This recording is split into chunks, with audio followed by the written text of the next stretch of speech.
So what's up, y'all? It's your boy Sean P back again with another edition of Hip Hop Roundtable Reviews. So, as I told you with my wrap up with Ansem this weekend on the Nas instant reaction to Light Years, I'm ready for my official review now. So tonight is the official verdict. We are going to slam down the gavel and give our official verdict on this album, if it's hot or if it's not so hot, as people have been saying. So this has been a very polarizing album. I'm surprised at how polarizing it really has been. It's gotten a lot of criticism, some warranted, some not, and we'll get to the criticism in a little bit of what this album was and what it wasn't. I'll just go off and say that this album was not classic. People were expecting a 5 mic classic out the gate, and they did not get that. But this album definitely had its moments, and I think people really need to accept it for what it is. Like, artists are not going to put out a classic every time out. You know what I mean? And we need to get out of the culture of classic or nothing. You know what I mean? I think we do that. And I'm going to point out some other artists that they've done this with. And I don't think it's very fair we do that. But when you have that GOAT aura about you, GOAT aura both on the production side and on the MC side, you're going to get that. And this album had expectations that were out the roof. I'll probably talk about that later. I think I got a problem with the expectations that people had for this record. The expectations, that's what it is. And I think the expectations are what are being criticized and not the real hip hop about this. But anyway, let's get to it.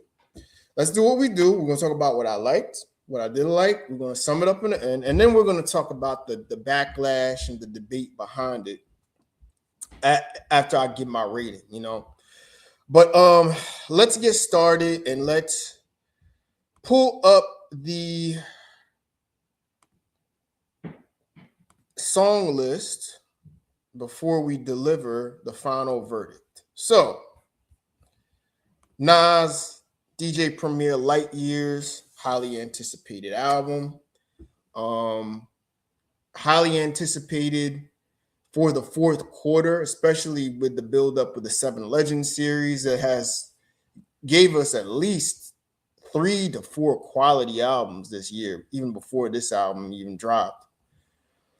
So let's go with it. What did I like? I just like Nas overall.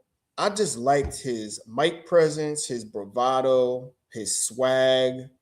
He just has a GOAT aura, a greatest of all time aura on this album.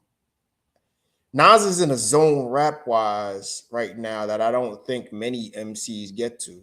I mean, Jay-Z, before he went away to being 100% businessman, was kind of on that level when he was rapping on Jay Electronica's album. Even though that project I didn't really care for too much, but I think Jay was on that level. You could argue that Kendrick is on that level now.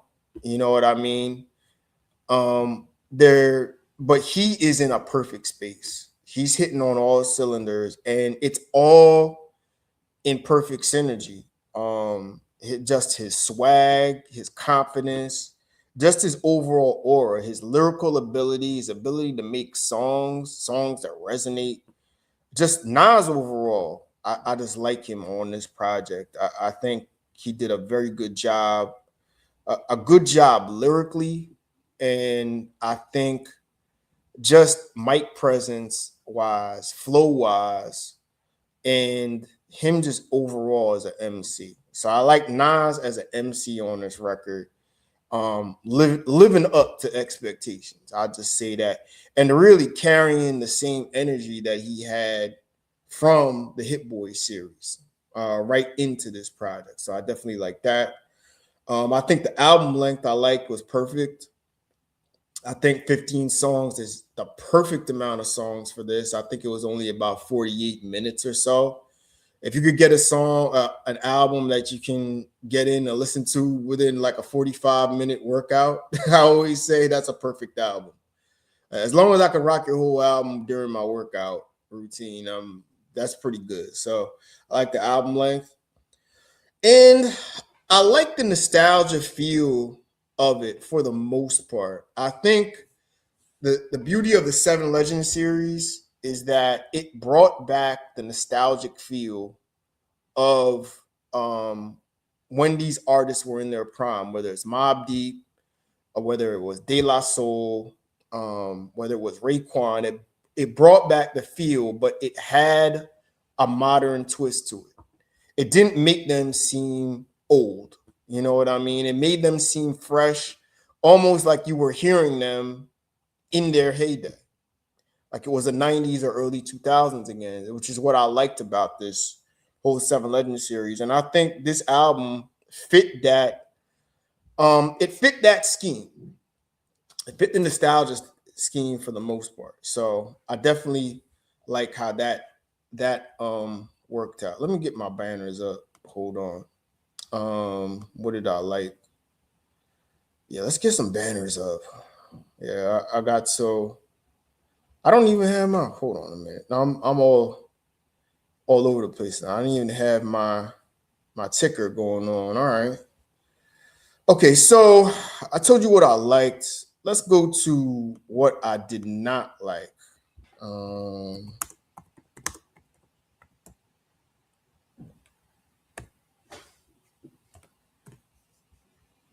Hold on, let me just get a banner going on right here.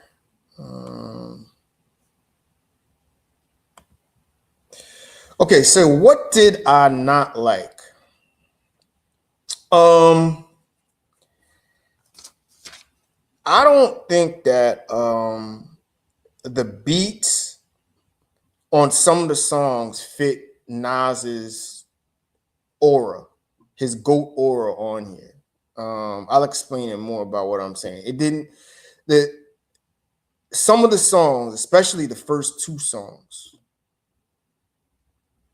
like the beats could have had more energy behind it. I think the beats on those records, which I'll get to those songs in the beginning, didn't fit Nas's swag on there. I think they lacked. They were okay, but Nas had to carry some of those songs, and it's because Nas didn't get into his nostalgia bag until basically midway through the project. You know what I mean?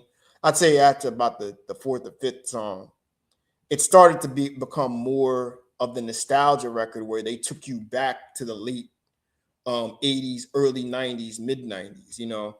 And I think if it would have had that feel throughout the whole project, then it would have been a more cohesive project. So I didn't think some of the beats fit Nas's bravado on some of those records, especially the first records, which I actually liked, but I didn't think it fit that. The beats overall from DJ Premier were decent and effective, but they lacked a bite to it. There was only a couple of songs that had just a pure bite to it overall, and one of them being Madman, which I'll get to in my song list of what I really like.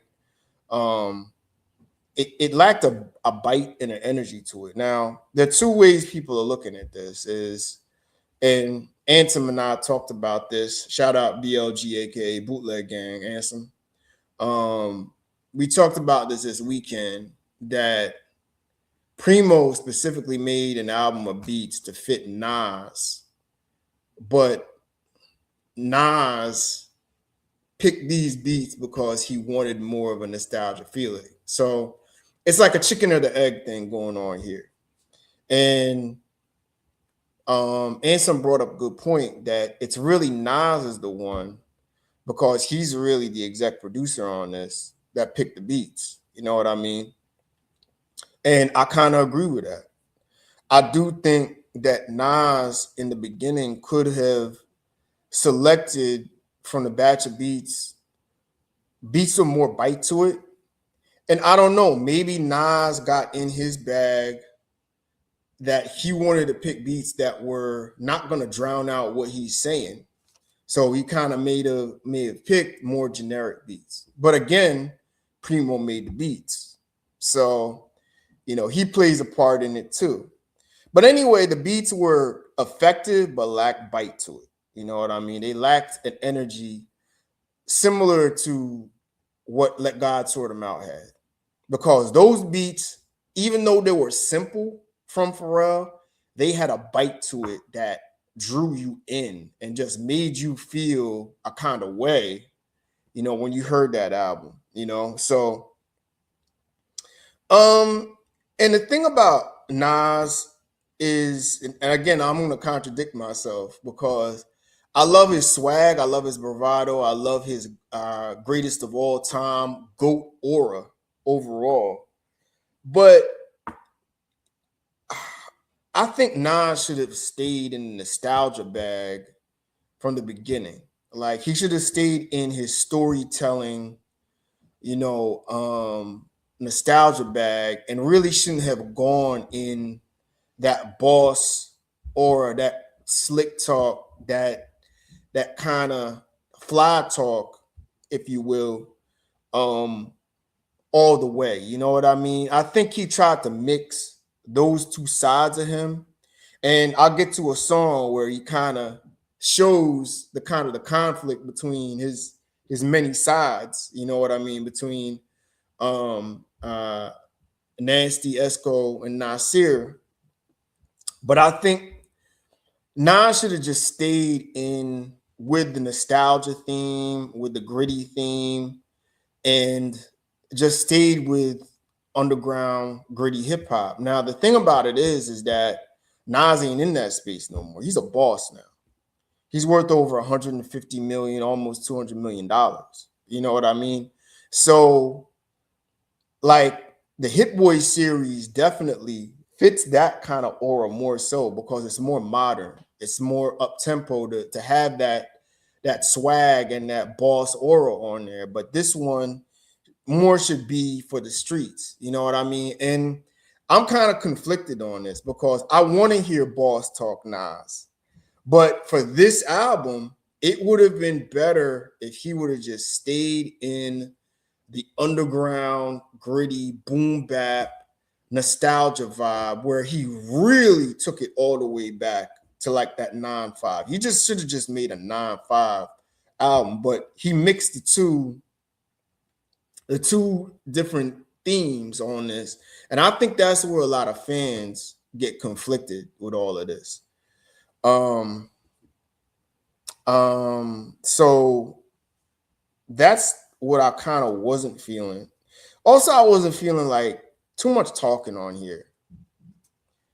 Too many shout outs. They could have had some extra verses on here, and Nas was doing a lot of shout outs.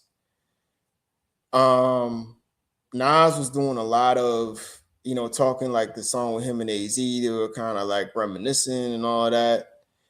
A little bit too much. You could have gave us another verse with all of that stuff. So I think that was a little bit overdone. You know what I mean? So that's what I did not like on this record. What songs? What were my best songs on here? Hold on a minute. Let's type up best songs on here. Let's type up a quick banner. So best songs. So let's get to it. I started at the top of the list. I like how it started. I like My Life Is Real. Even though, like I said, the beat didn't fit um his energy on there. You know what I mean? Or, you know, Nas could have went in a more gritty direction, you know what I mean, as far as his flow or whatever, and what he was talking about on the song. But I like how it started. It was solid, a solid energy. It drew you in, you know. So My Life Is Real. He was doing the slick talk on there. He was doing the boss talk energy, and right into Get Ready, which again, simple and effective beat, kind of reminded me of on Godson. He had a song. What was this name of that song? Get Down. Kind of reminded me a little bit of that, but maybe a little lesser version of of uh of Get Down. But still effective beat, could have been better. And it's like I said, these songs with that boss aura of Nas, I don't know if it really fit the profile of this, you know. But still, there were good songs that I was feeling. Then I would say Madman. I think this is the hardest track on here. This is the gritty 95, you know, classic Primo that we were looking for. This right here was that track. You know, I think this was the hardest track on there. This is my favorite joint on there. This reminds me a little bit of, it kind of has a vibe of like Unbelievable, or one of those None of Y'all Better from Jada Kiss's album. Jada Kiss's Kiss the Game Goodbye. Kind of had that vibe, and this is the vibe I was looking for right here. I kind of wish the album kind of started with Madman in a way. And then I got to go to Pause Tapes. Now this is more the nostalgia bag. This is more of the storytelling vibe about how Nas got into making beats, and they kind of break it down, and he tells you the story about, takes you back to the late 80s, early 90s era, about how they really started making beats, you know what I mean? And I really like the vibe on this song. This song has another dark, gritty tone to it. Simple beat, but effective, you know what I mean? But it matches the energy of what was there in the 9-5 era. This was DJ Premier from, you know, I would say like 1995, 1998, 1997. It definitely reminded me of that time. Then Writers.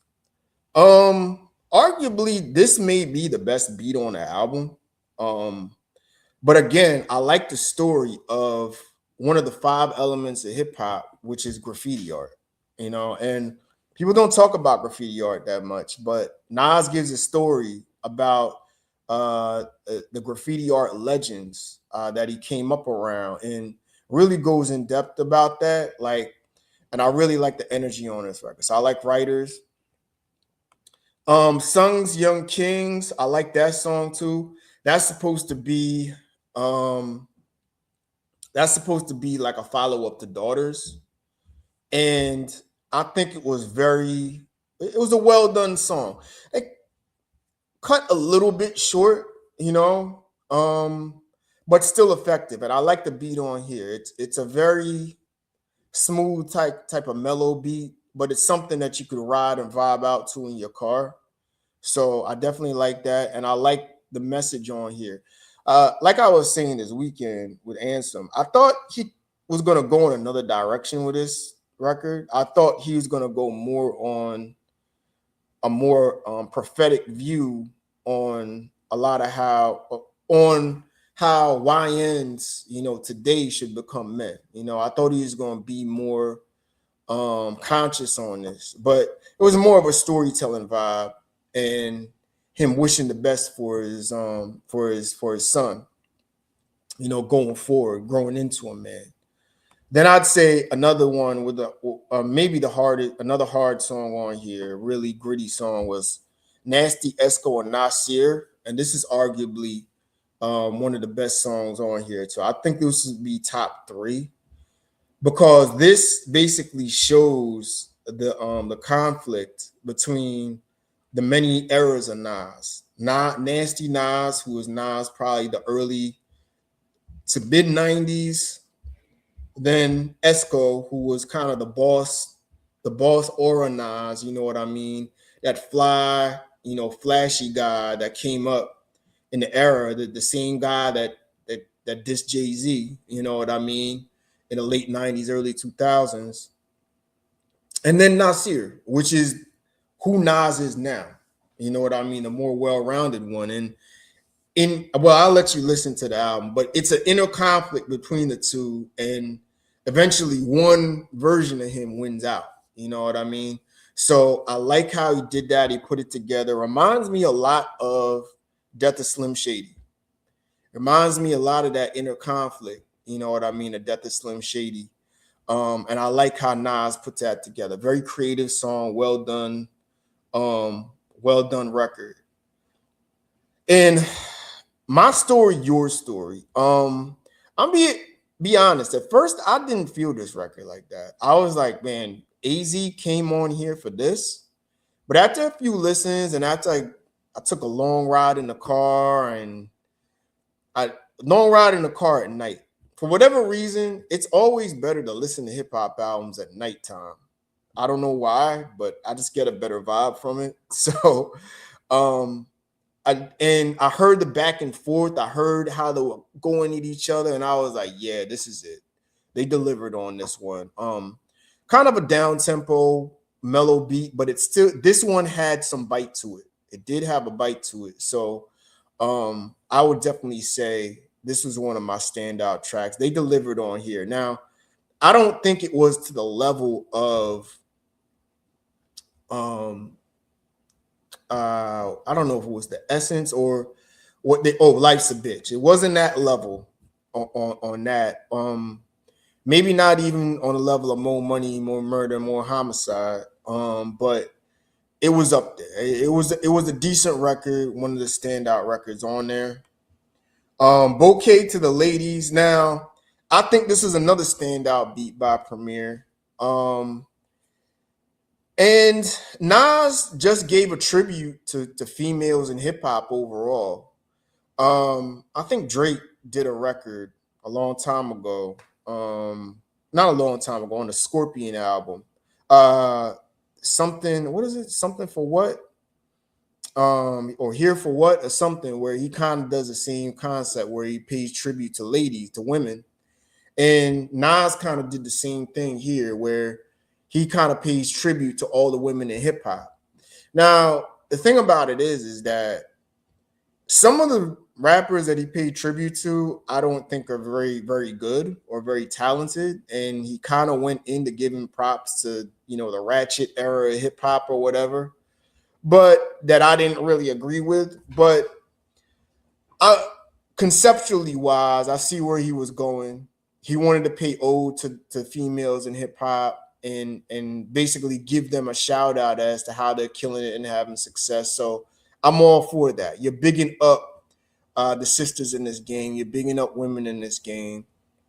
So it's an uplifting record with a beat that was kind of up-tempo, one of the more up-tempo records on there, that a feel-good beat, if you will, with the horns in the background, definitely good. So I like Bouquet to the Ladies. And believe it or not, this song kind of grew on me too. It Shine Together, where it's kind of a slow, kind of down-tempo kind of beat. But Nas is talking this shit on here, man. He's just slick personified on this record. Like, I really like his vibe and just his overall aura on this record. He really did a good job with it. So, and that song grew on me. So I definitely like that right there. Okay. Now, as far as the songs that I was not feeling, there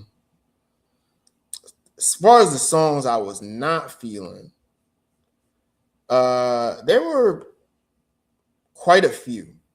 first off, well, I want to say I wasn't feeling as they were trash, but they either um didn't have to really be on the record or the album, or they were just kind of mid, like New York State of Mind Part 3. And another thing that I didn't like, he doesn't have to do the same concept 3 times over. They should have left New York State of Mind after Part 2 back on I Am. There's no need to do this. There's no need to do Third Childhood. You could say that Sons is kind of a sequel to Daughters. That's a little bit of a difference, but this one right here, nah, I wasn't feeling that. I think the beat and the sample didn't match each other. I mean, if he was going to sample Billy Joel's voice, I would have had more of a melodic beat to it. But he has just a very dark, dark and, for lack of a better word, evil beat with some, eerie piano in the background that really didn't. It's almost like I almost picture like Billy Joel, like damn near breaking the piano. You know what I mean? Just slamming his fist down on the piano with off-key notes or whatever. And it kind of didn't really jive real well, the beat. And the concept of the song was decent. Nas was still good as a rapper on this song. But I'm like, how many times are you going to do another New York record? Between this and Jay-Z's New York State of Mind with Alicia Keys, it's like, all right, enough already with the New York record. We get it. You're from New York. You want to pay homage to your city. This is your city now. Yeah. You could put that to bed. I mean, there's enough of that. So I wasn't really feeling that.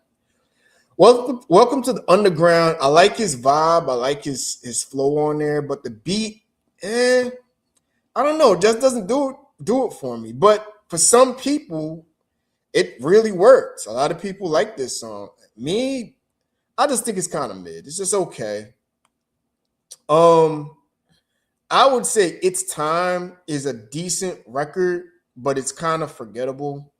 It's an overused sample that's been used time and time again in hip hop records. So, I could do without this song. This really sounds like a filler track to me.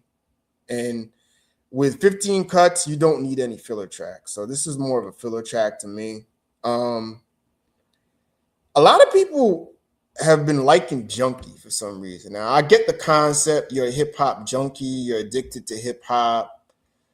Blah blah blah. You're at a rehab facility, or you're checking in a rehab for it. Like you can't get away from it.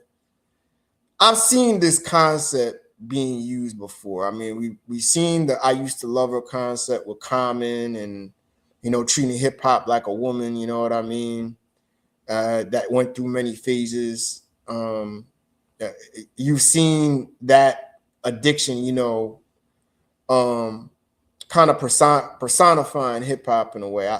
I mean, I Gave You Power is a far better example of this, but to me, it just fell flat. I think the beat was kind of dry. You know what I mean? And it was, even though it was a good concept, it was an overused concept before. So I really wasn't into that. So that song didn't do anything for me. And lastly, Third Childhood, I just thought was kind of boring. I mean, and he should have left the childhood concept alone after Stillmatic with Second Childhood. Now, what I will say is, I think he does talk about ageism in hip hop in this, and basically explaining that there's no age limit in hip hop. You know what I mean? But I like the concept, but it was just a boring record to me. He could have said it a different way, if that makes any sense. So there was some drawbacks on this record. You know what I mean? So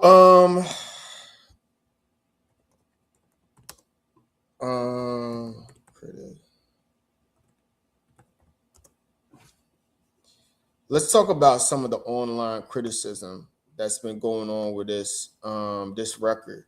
As I get this banner up. Okay, so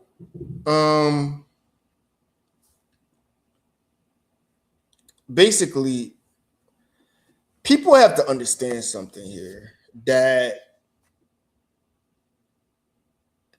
I've come to the realization this album should have been made in the late 90s, early 2000s. I think there's a window for collab albums that you can come together and the synergy is right, the timing is right, and you make everything lines up and the stars lined up.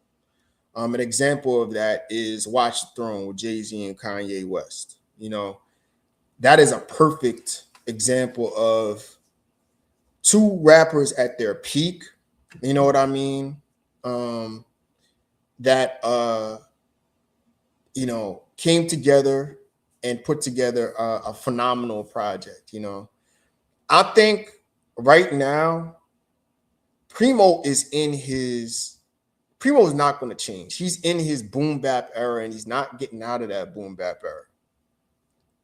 Primo, I don't think, has evolved as a beat maker and a producer like a Hit Boy has, like even a Pharrell has over time. And I think you see that is evident on this project. Nas has evolved as an MC that where he can get on anything and crush it. He could get next to any MC right now and basically, at very worst, go bar for bar with that person or be on even par, if not out rap them. He's on that he's on that platform right now. And on top of that, he's just, got a GOAT aura about him. And I don't think Primo really matched that aura. You know what I mean? I think producers now, they need to step up to Nas. It's not like Nas has to come back to them. And I felt like Nas had to come back to Primo. And I think people are upset with the expectations of this album. People expected this to be the greatest album of all time, the album of all albums. I think on Joe Budden's podcast, it's like people basically put Detox expectations on this. But see, when you have such expectations like that, automatically it's not going to meet what you think it's going to meet. You know what I mean? Like when you have high expectation albums, there's a time period or a time frame you have to put that out. There's a moment and energy you have to seize. Like Kendrick Lamar and GNX is a perfect example. 50 Cent and Get Rich or Die Trying is a perfect example. You have to match when the stars line up, And I think people were looking at this album for that, and they just got a dope hip hop album. And people got to understand there's nothing wrong with a dope hip hop album. Just about all of these, I'd say 5 out of the 7 Legend series albums have been decent to dope hip hop album and brought back the nostalgia legacy hip hop feel for a lot of over 35, over 40 hip hop listeners. So in the end of the day, they delivered, you know what I mean? But they did not deliver to what people expected on this album. You know what I mean? And I think Primo is getting a lot of heat and a lot of undue criticism. And people got to understand how Primo works. Primo is at one level and you have to match that. That's it. So Nas, he's already in a totally different zone. I mean, this dude is doing $1 billion, $100 million casino deals. He's coming out of his world to do this project now. He's already had the legendary Hit Boy run where their synergy was perfect. So Nas is kind of doing this to fit the 7 Legend series and kind of fit what Primo was doing. You know what I mean?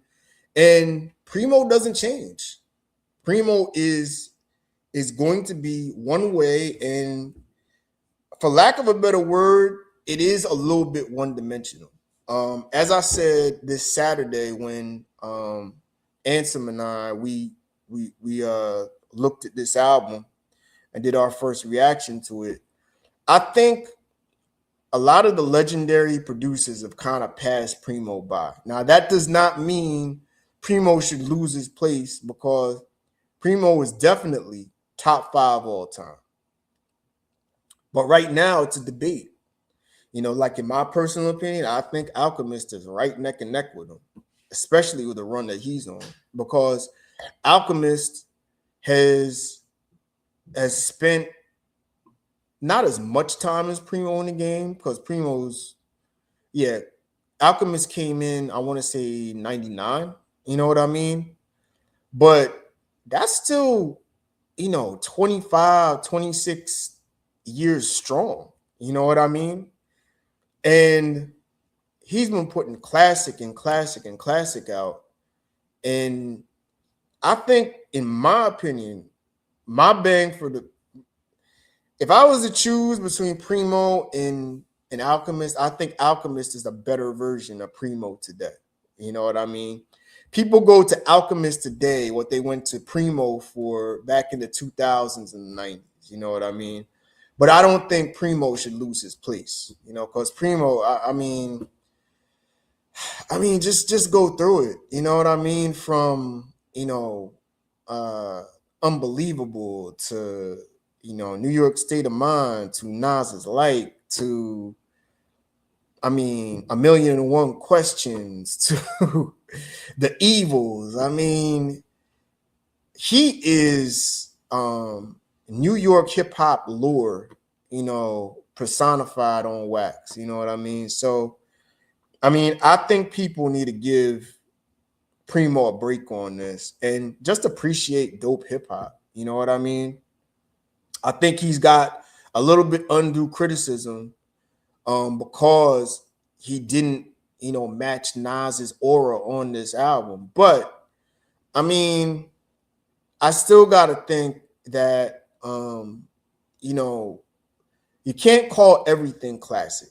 And I think what I see with some of the Nas fans is like they're starting to become what the Eminem fans do and call everything the greatest thing of all time just because he did some crazy, triple entendre, or he flipped the flow like 8 times like Eminem does. Nah, this is just a dope hip hop record, and people gotta appreciate it for that, So my thing is, I do think the media criticism is unfair.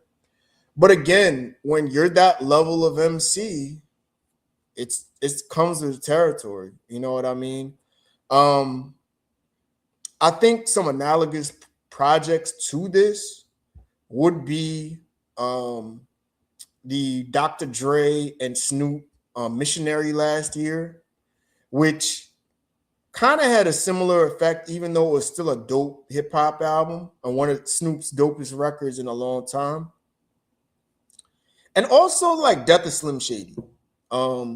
You can see that because even though it wasn't too blatant, you saw the contrast in styles between old Nas and nostalgic Nas and the new Boss era Nas that was so prevalent on the Hit Boy series records. So I think those are 2 records that are kind of similar to this. You know what I mean?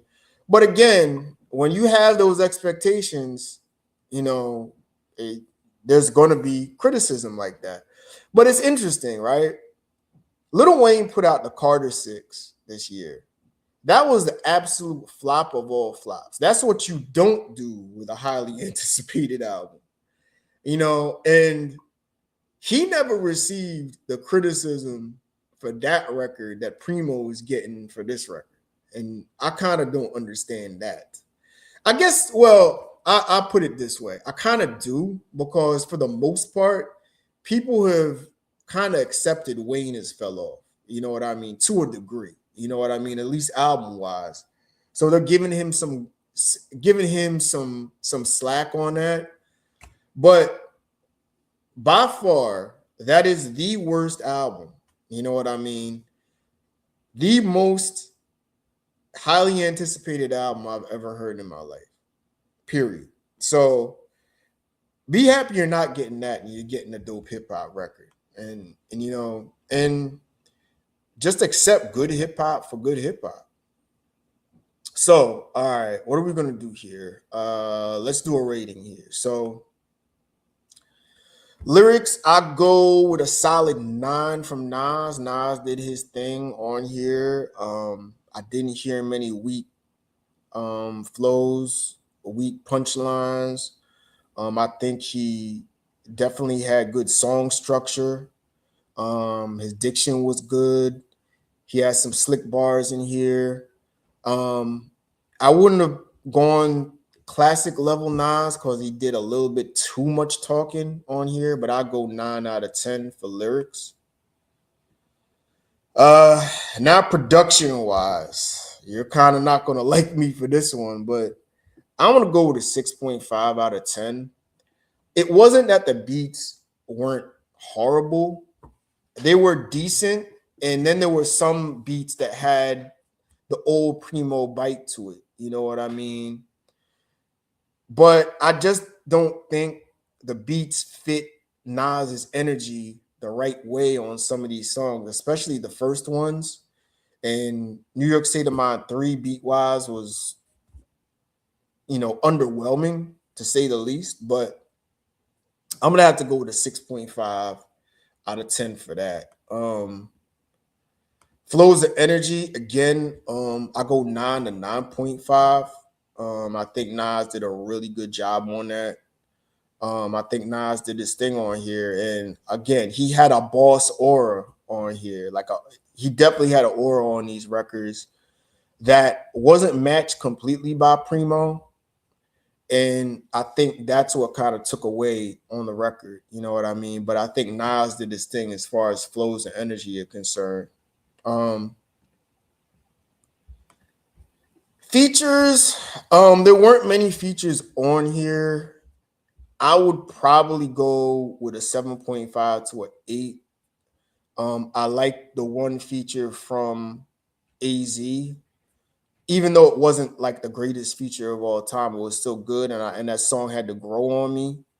They maybe could have had a couple more features on here, so I go with 7.5 out of 10 as far as features is concerned. Now replay value. I would probably have to go with maybe a 6 to a 7 on this. I'll be honest with you, like outside of the songs that I like, I don't see I'm listening to this track for track. I don't see myself listening to this album maybe in the next couple of months or so. So I don't know if the replay value is that strong, but I don't know. It could grow on me.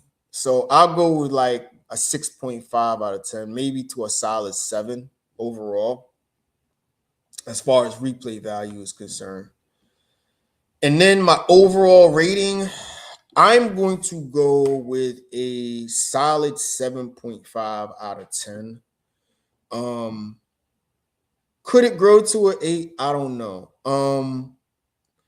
I think this is probably going to make my honorable mention list this year. I don't know if it's going to make the top 10. You know what I mean? As I said on Saturday, this is not let God sort him out. It's just not. Let God sort him out is hands down the best album of 2025. There's no question about it. After that, I'd probably have to take a look and probably say Alfredo 2, which I'm not gonna lie, I think didn't age the way I think it did, because I got to go back and listen to it again. I haven't listened to it in a while, but it's definitely not the classic status of Alfredo 1, but still a very good, a well put together hip hop album. Those are my top 2. And then you got some of the 7 Legends series. I got you got Mobb Deep Infinite, you got Raekwon, and Emperor's New Clothing, probably in my top 4. I like the two Dave East projects still. I like Fine Dining and Karma 4. You know, I think Wale's album is a very, very good project. I say the Ransom and Conductor Williams is also. I don't know. I think I did a review on that album. I do need to do a review on that album. Um, yeah, I've been doing so many reviews. I'm kind of getting them lost in the shuffle, but that makes my top 10. And then I'd probably say the De La Soul album right now is pretty good. Um, Also, I got to mix in there Jid as well. I think his album was pretty good. And then I'd probably get into the tier where maybe this Nas and Primo album is, as far maybe put it sneak in the top 10 to the honorable mention list probably right now. But I don't see it really growing on me. Like I thought it would grow on me more, but I just find myself just listening to the songs that I want to listen to. You know what I mean? I don't see myself like listening to a song like New York State of Mind Part 3 and it really being like, damn, what was I missing? This song's fire. You know what I mean? So I don't know how the replay value is really gonna dictate it being better, but overall, I'll go with a strong 7.5 out of 10. I think that's a fair grade. And it's still a dope album. That's still a dope project. I mean, dope 7.5 is still a dope score for an album. And I would just enjoy it for what it is. You know, Nas is proven enough. I mean, what more do you want from him? I mean, he's answered every call, answered every bell. Um, you know, he is the greatest of all time right now. Unless Jay-Z comes out of retirement and starts doing like another run, I don't know there's anything else for Nas to really answer to right now. He's got it all. You know what I mean? And this album just adds to the collection of some records. And there are going to be some gems from here. I think Mad Men is going to be a gem. You know, I think that's going to go down as a gem. Maybe Writers might go down as a gem, a known Nas record. So you got good hip hop, man. And you can't really ask for a classic every single time out. You know what I mean?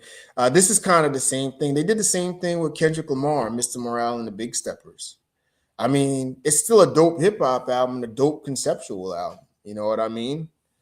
But it took almost Kendrick Lamar to go through a whole beef with a top tier or a top artist of his generation, and GNX for people to finally kind of give him some grace on Mr. Morale and the Big Steppers. You know what I mean? But I mean, just appreciate dope hip hop is my message with this one, because it definitely does have a dope feel. And I think Nas did his thing on this album. So tell me what you think. What's your final grade on this? Very polarizing album. Got a lot of people talking. I think it's reminiscent of last year in Missionary. I think it's reminiscent of Death of Slim Shady, where legendary artists put out dope work, maybe not top tier classic work. I mean, this is not because of Nas' rapping. This is more because of the beat selection on here and the energy behind the beat selection. But still, I think those are analogous albums to this, you know. But I still think it's a dope hip hop album. Definitely check it out and tell me what you think. Tell me what you think in the comments. What's your overall rating on it? Is it 7, 8, 9? You know, let me know and tell me what you think. Nas, DJ Premier, Light Years. I'm going with a 7.5 out of 10. And stay tuned. We got a lot coming, given it's the end of the year. We're going to have our top artists, top albums of the year. We're definitely going to have get the round table together for that one. I'm going to have to get Reese and Anson to come back for that. And I got some other topics to talk about. I got to talk about Game and his mixtape and, you know, him talking reckless and is he coming for Kendrick Lamar? What is Game doing? You know, we got to talk about that. There's a lot to talk about in hip hop. So stay tuned for some new content. Nas Light Years, the official verdict, 7.5 out of 10. I'm going to go with, and y'all definitely check that album out. Talk to y'all soon. Make sure you like, share, and subscribe. We need some new subscribers here. Trying to get to 500. Starting out small, but trying to get to 500. And I'll talk to y'all soon. Enjoy the rest of y'all evening. All right. Peace.